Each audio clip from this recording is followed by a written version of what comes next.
My circle's quite small. If I'm going through something or if there's an adversity or a trial, they show up. I try to surround myself with truth tellers. I have a feeling this is going to be settled out of court and they're both just going to go their separate ways. Hold on to your seats, because this is a Hollywood drama you won't believe. Justin Baldoni, the heartthrob from Jane the Virgin and director known for emotionally charged stories, just dropped a $400 million lawsuit. Number of texts that Justin and Blake sent to each other, these alleged texts that Justin provides in his lawsuit, include Blake saying that she's like Khaleesi from Game of Thrones and two of her dragons are Ryan and Tim. Is not happy about this. She doesn't want to be dragged into her friend's lawsuits. Yes, you read that right. And it's not over something trivial like a latte spill on set. No, this is a bombshell, accusing none other than Blake Lively, Ryan Reynolds, publicist Leslie Sloan, and wait for it, Taylor Swift. The accusations: civil extortion, defamation, and invasion of privacy. In short, Baldoni claims that Blake and her team didn't just ignore him, they orchestrated a full-on smear campaign to destroy his reputation. Can you even fathom the backstabbing and drama lurking behind the glitzy Hollywood facade? But who's caught in the crossfire of this explosive lawsuit? But you guys were the ones out there generating negative press against Justin. You bullies were the ones who were trying to ruin Justin so you could have your way on all the scenes and all the wardrobe and all the control, and you could feel like the producer and the director when you weren't. And it's full of text messages and details about meetings like the one they had with Ryan Reynolds, Blake Lively, Justin Baldoni, and apparently, though the name is blacked out, there's an assumption, well-founded, that it's Taylor Swift, her BFF, at the Reynolds penthouse in Manhattan, where Ryan Reynolds allegedly bullied Justin so badly that a Sony representative who was there, the production team behind the movie, and her biggest takeaway was, I am very sorry that I let him get away with doing that to Justin.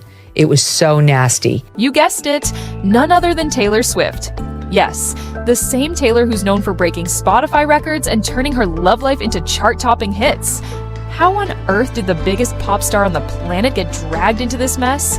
It all began on the set of It Ends With Us, a movie that already had a reputation for attracting controversy.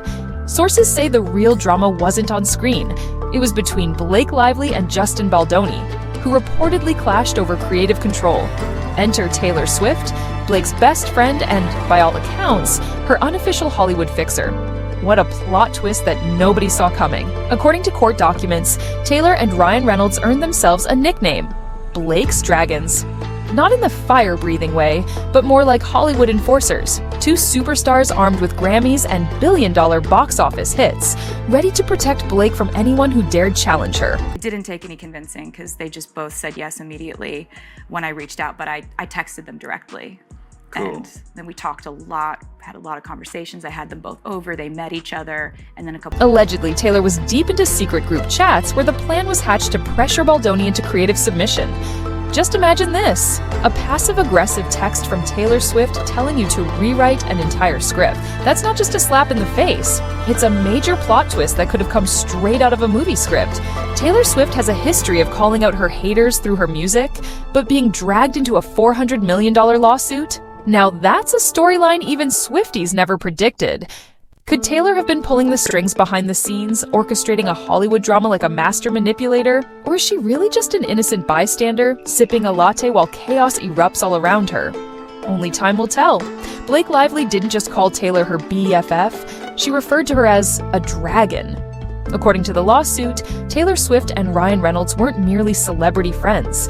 They were Blake's personal Hollywood bodyguards. Blake, Ryan, and now Taylor Swift, all at the center of Justin's new legal attack. Forget hired security or private investigators. Blake had Taylor, queen of cryptic Easter eggs, and Ryan, the king of sarcasm, ready to unleash their massive star power on anyone who dared challenge her vision. I don't ever want to distance myself from the people I love the most or become something that I wouldn't want to be.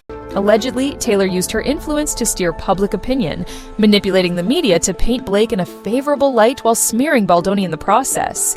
Could it be that Taylor's influence reached far beyond the music world? Now, Taylor's reaction to all this?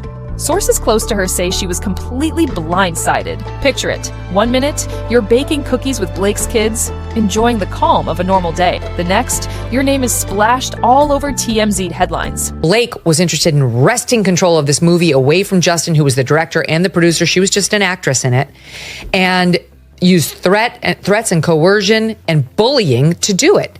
And to the point where this guy was in the basement at his own movie's premiere. Insiders claim Taylor immediately went into damage control mode, allegedly calling up her trusted inner circle to figure out how to handle the chaos spiraling out of control. Was she truly caught off guard, or did she have a plan all along?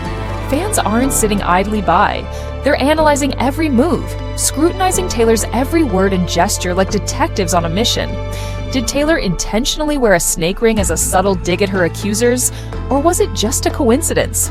The speculation is endless. One thing's for sure, Taylor never reacts impulsively. She's a master strategist. I think it's extremely strange. I want to know more about the presence of Taylor Swift, who sort of leads this like mean girl clique. There were other female artists such as Billie Eilish who were releasing albums in the sort of tailwinds of her last release. I forget what it was called. I'm just so oversaturated with Taylor Swift. But anyway, she was manipulating all of her new releases to keep these women from hitting #1. Turning every moment into a calculated maneuver. Will she come out on top, or will the weight of this $400 million lawsuit prove too much for even her to handle? But here's where it gets even crazier. Rumors are circulating that Taylor could be subpoenaed. That's right, the pop sensation might be headed for the courtroom, but not for jury duty. Legal experts are suggesting that her texts and private group chats could be exposed in the lawsuit, painting a very different picture of Taylor Swift behind the scenes. Imagine the courtroom projector lighting up with texts like, "Girl, he's being difficult, LOL." Could this be the next Hollywood legal disaster, the kind that no one ever saw coming? The drama is just getting started, and we're all on the edge of our seats waiting to see how this unfolds.